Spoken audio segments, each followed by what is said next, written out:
Hello and welcome to VR mathematics Adda. तो आपके screen पे एक फॉर्मूला का चार्ट आ रहा होगा। इस चार्ट को अच्छे ढंग से पूरा याद कर लीजिए, क्योंकि आपके एग्ज़ाम के लिए ये जो चार्ट है मोस्ट इम्पोर्टेंट है। या तो इस चार्ट से डायरेक्ट क्वेश्चन दे दिए जाते हैं, या तो इस चार्ट के बेसिस पे क्वेश्चंस बनाए जाते हैं। तो चार्ट का स्क्रीनशॉट ले लिया होगा अगर आपने, तो हम आगे बढ़ते हैं क्वेश्चन नंबर 1 पे, जो कि इसी चार्ट के एक फॉर्मूला से क्वेश्चन बनाया गया है। तो गाइज अपने सामने क्वेश्चन नंबर 1 है, जो हमको इंटीग्रेट करना है 1/1 + x² को। आपको पता है कि एक प्रॉपर्टी होता है, जो आपके सामने चार्ट आ रहा था वहाँ पे भी ये प्रॉपर्टी मेंशन था कि अगर आपको इंटीग्रेट करना है a² + x² को, तो हम क्या फार्मूला लिखते हैं 1/a tan inverse x/a + c। अगर आप ध्यान से देखिएगा इस क्वेश्चन को, तो a² के जगह पे कितना है बच्चों, 1 है। मतलब a का वैल्यू कितना हुआ, 1 ही हुआ। तो पुट कीजिए यहाँ पे 1/1 tan इनवर्स x/a, यानी कि a के जगह पे कितना लिख दूँ, a के जगह पे 1 + c, जो कि फाइनली क्या हो जाएगा tan इनवर्स x + c। तो ये एक क्वेश्चन था जो बिल्कुल ही आसान था, और हम लोगों ने इसे सही ढंग से सोल्व कर लिया। तो सबको क्लियर होगा होपफुली। क्वेश्चन नंबर 2 है अपने सामने। हम लोगों को इंटीग्रेट करना है x² + 16 को। कुछ नहीं है, ये भी इजी है। क्या इसको मैं ऐसा लिख सकता हूँ, इंटीग्रेशन x² 4 का स्क्वायर। अगर आप ध्यान दोगे तो क्या ये x² + a² के टर्म्स में आ चुका है गाइस? अगर हाँ, तो आपको नज़र आ रहा है कि a के जगह पे कितना है, a के जगह पे है 4। अभी तो सेम प्रॉपर्टी हमने सीखा था, कितना 1/a tan inverse x/a + c, है कि नहीं? अच्छा ध्यान से देखिए तो a कितना है 4, तो 1/4 tan inverse x/4 + c। Easy, सबको समझ में आ गया है ना? सही ऑप्शन देख के टिक मार देना है, जस्ट आगे बढ़ा जाएगा। इस सभी लोग स्क्रीनशॉट ले लीजिए। अच्छा, तो आपके स्क्रीन पे एक और फार्मूला का लिस्ट आ रहा होगा, जिसमें कुछ फार्मूलाज हैं जो डायरेक्ट आपके एग्ज़ाम में आपको देखने को मिलेंगे। तो सभी फार्मूला को आपको ध्यान से याद कर लेना है। सभी लोग स्क्रीनशॉट ले लीजिए और नोट्स में या कॉपी में कहीं भी मेंशन करके रट लेना, बहुत ही ज़्यादा इंपॉर्टेंट है। तो थर्ड क्वेश्चन है गाइज, हम लोगों को इंटीग्रेट करना है 1 + cos 2x को। देखिए क्या है कि जहाँ भी आपको cos 2x, sin 2x, इस तरह के 1 + cos x, 1 - cos x, इस तरह की चीज़ें दिखाई दे, आपको ट्रिग्नोमेट्रिकल ट्रांसफॉर्मेशन करना होता है। कहीं भी दिखाई दे, खास करके इंटीग्रेशन के प्रॉब्लम में तो और, है ना, ट्रिग्नोमेट्रिकल ट्रांसफॉर्मेशन करना होता है। तो आपके स्क्रीन पे आप लोगों को कुछ ट्रिग्नोमेट्री के फार्मूला, इंपॉर्टेंट फार्मूला है जो नज़र आ रहे होंगे। इन्हीं फार्मूला को बस केवल और केवल इन्हीं फार्मूला को आपको स्क्रीनशॉट लेकर रट लेना है, जो बार बार इस चैप्टर में आप लोगों को परेशान करने आते हैं। अच्छा, तो हम लोगों को पता है ना कि cos 2x बराबर क्या होता है? क्या कोई बता सकता है गाइस? 2 cos² x - 1, करेक्ट है क्या?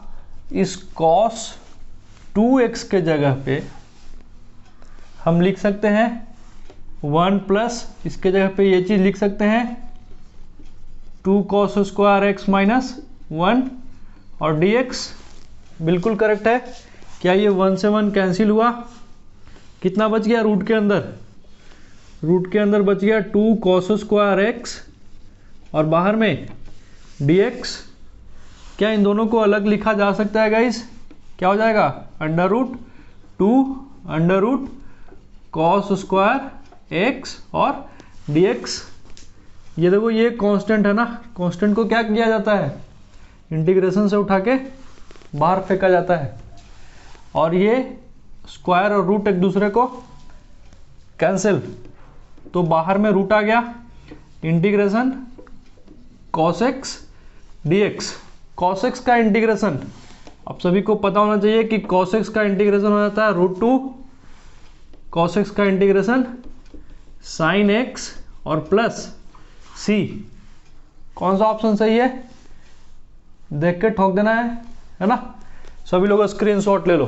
तो अगला जो क्वेश्चन है वो है integration x square e⁻x³ dx। अभी देखो इस क्वेश्चन के पैटर्न को समझिए। पैटर्न क्या है बच्चों कि ये है अपना x का स्क्वायर और यहाँ पे है x का क्यूब, है ना। आप देख रहे हैं एक x ही है और उस पे पावर 2 है और x पे ही पावर है 3। जब भी क्वेश्चन में इस तरह से सेम चीज़ के ऊपर पावर का बस बदलाव हो तो जो सबसे बड़ा पावर वाला है उसको आप कुछ भी चीज़ लेट कर लीजिए। चलो लेट किया जाए कि t बराबर x⁻3, तो dt बराबर कितना हो जाएगा 3x स्क्वायर dx। करेक्ट बात है। क्या ये 3 को उठा के फेंक दे इधर, क्या हो जाएगा x स्क्वायर dx बराबर dt/3। आपको नजर आया x स्क्वायर dx के जगह पे हम क्या रख सकते हैं, x स्क्वायर dx के जगह पे हम dt/3 रख सकते हैं। बिल्कुल हाँ, तो चलो रख देते हैं dt/3 और e⁻x³ को हमने क्या बोल दिया था, t बोला था। बिल्कुल करेक्ट बात है। अच्छा एक बात बताइए कि क्या ये 1/3 आपको कांस्टेंट नजर आया। कांस्टेंट के साथ क्या बिहेवियर, उठा के फेंको। कहाँ फेंकोगे, इंटीग्रेशन से बाहर, अंदर में क्या e⁻t dt। कोई शक संदेह नहीं होना चाहिए आपको। e⁻t का इंटीग्रेशन e⁻t ही होता है और इंटीग्रेशन कांस्टेंट c। अच्छा तो ये t था कितना गाइस, t तो था x³ और प्लस c। ऑप्शन नंबर कौन सा है, मिला लेना है और उसको क्या करेंगे, ठोक देना है ना। फटाक से स्क्रीनशॉट ले लो। कोई समस्या कोई परेशानी कमेंट सेक्शन में बताइए, स्क्रीनशॉट ले लीजिए। क्वेश्चन नंबर 5 जो है अपने सामने गाइस, वो है integration x e⁻x divided by x+1 का होल स्क्वायर। अब देखो क्या है ना कि इसमें दो तरह का प्रॉपर्टी लगेगा, ठीक है। और सबसे पहली बात कि कहीं आपको इंटीग्रेशन के अंदर x नज़र आ जाए, एकदम आपको सावधान हो जाना है। क्या सावधान हो जाना है, देखो क्या f(x) है, मतलब एक फंक्शन है और क्या इस फंक्शन का डिफरेंशिएशन भी इसी में है। अगर कुछ वैसा नज़र आ जाए, ठीक है, कि ex f(x) plus f'(x), f' क्या इस फंक्शन का डिफरेंशिएशन dx, तो इसका सीधा आंसर आप लिखोगे इंटीग्रेशन, सीधा आंसर, ठीक है। सीधा आंसर क्या होगा, ex f(x) प्लस c। कुछ नहीं सोचना है, ये सीधा आंसर है ना, जस्ट जेरोक्स, ठीक है। पहला तो ये प्रॉपर्टी का इस्तेमाल होगा गाइस। देखो दूसरा एक लॉजिक दे रहे हैं आपको, ठीक है, इसको बोलेंगे लॉजिक। लॉजिक क्यों, क्योंकि ये बुक्स में आपको नहीं मिलेगा। ध्यान देना कि अगर इंटीग्रेशन, दो चीजें हैं खास करके अलजेब्राइक फंक्शन, न्यूमरेटर होगा, नीचे में डिनोमिनेटर होगा, ठीक है। अगर डिग्री ऑफ, डिग्री तो जानते हो ना, हाईएस्ट पावर, डिग्री क्या, हाईएस्ट पावर, पावर क्या, जो x स्क्वायर होता है तो पावर कितना हो गया 2, तो डिग्री कितना 2, है ना। हाईएस्ट पावर, सुनना ध्यान से मेरी बातों को, तो अगर हाईएस्ट पावर क्वेश्चन के अंदर आपको नजर आ जाए, यानी डिग्री ऑफ न्यूमरेटर आपको नजर आ जाए सेम,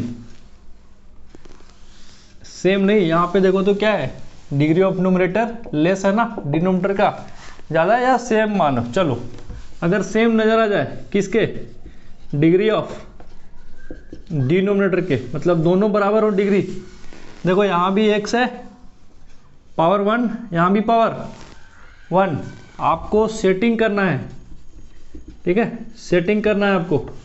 सेटिंग करने में तो आप सभी एक्सपर्ट हो ही नहीं, अच्छे अच्छे सेटिंग कर देते हैं हम लोग। क्या सेटिंग करना है? जैसा जैसा नीचे वैसा ऊपर, ठीक है, जैसा नीचे वैसा ऊपर सेट करेंगे मामला। ध्यान से समझिएगा बच्चों, क्या कहना चाहते हैं आपसे। देखो क्या है ना, इस क्वेश्चन में हमको EX नजर आया और EX के साथ साथ x बाई एक्स प्लस 1 का होल स्क्वायर नजर आया और बाहर में dx। हम क्या करने वाले हैं, जैसा नीचे में है ना, क्या है नीचे में x प्लस 1, ऊपर में भी हम x प्लस 1 करने वाले हैं। देखो अपने मन से मैंने इस x में 1 जोड़ दिया। अपने मन से अगर कुछ करोगे तो जितना जोड़ोगे उतना ही घटाना पड़ेगा ना। देखो घटा दिया हमने, करेक्ट बात है, बिल्कुल कोई दिक्कत नहीं। x था, आज भी x है, प्लस माइनस। अब इसको क्या हम ऐसा लिख सकते हैं कि x plus 1 by X plus 1 का whole square minus 1 by X plus 1 का होल स्क्वायर, बिल्कुल लिख सकते हैं ना। आपको नजर आया? ये कट गया, अरे सेम चीज है ना, कट गया ना। कितना हो गया? EX बाई, बोलो बोलो, 1 by X plus 1 minus 1 by x square, ठीक है ना गाइस। एक्स स्क्वायर नहीं, एक्स प्लस 1 का होल स्क्वायर और बाहर में dx अपना मल्टीप्लाई। ध्यान से देखिए, आपको नजर आएगा कि ये fx है, ठीक है, और ये जो चीज है ये इस fx का डिफरेंशिएशन f डैश x। अब क्या है कि अगर आपने डिफरेंशिएशन नहीं पढ़ा तो थोड़ा प्रॉब्लम आएगा, लेकिन प्रॉब्लम का बात बिल्कुल भी नहीं है। सिंपल चीज़ है भैया, सुनो कि अगर x होता 1 बाई एक्स, हम डिफरेंशिएट करते, ये क्या आता, ये देता हमको माइनस 1 बाई, देखो डिफरेंशिएशन करने पे माइनस 1 बाई एक्स स्क्वायर। तो हुआ क्या है, इस x के साथ एक जोड़ा गया है, तो यहाँ भी x के साथ एक जोड़ा गया है, मतलब यही तो आएगा। सिंपल फंडा है भाई, याद रखना है ना। अगर ये होता, इस एक में एक जोड़ दिया हमने, तो यहाँ वाले x में भी हमने एक जोड़ दिया, सिंपल। अब अगर ये किया तो क्या आपको नजर आया ये property, EX fx plus f dash x। क्या लिख दे आंसर, बोलो EX और क्या, बोलो बोलो EX इंटू fx और प्लस C। आपके हिसाब से जो ऑप्शन करेक्ट आता है मार लेना। होपफुली आज इतना ही क्वेश्चन गाइस। अगले पार्ट में इंटीग्रेशन के कुछ और बेहतरीन क्वेश्चन होपफुली इस वीडियो से आपको सीखने को मिला हो। स्क्रीनशॉट ले लीजिएगा। तो अगर आप सीख पाए हो कुछ, तो आप सभी को जितना हो सके शेयर करना है और जितना हो सके चैनल के सब्सक्राइबर्स को बढ़ाना है ना। Thank you so much.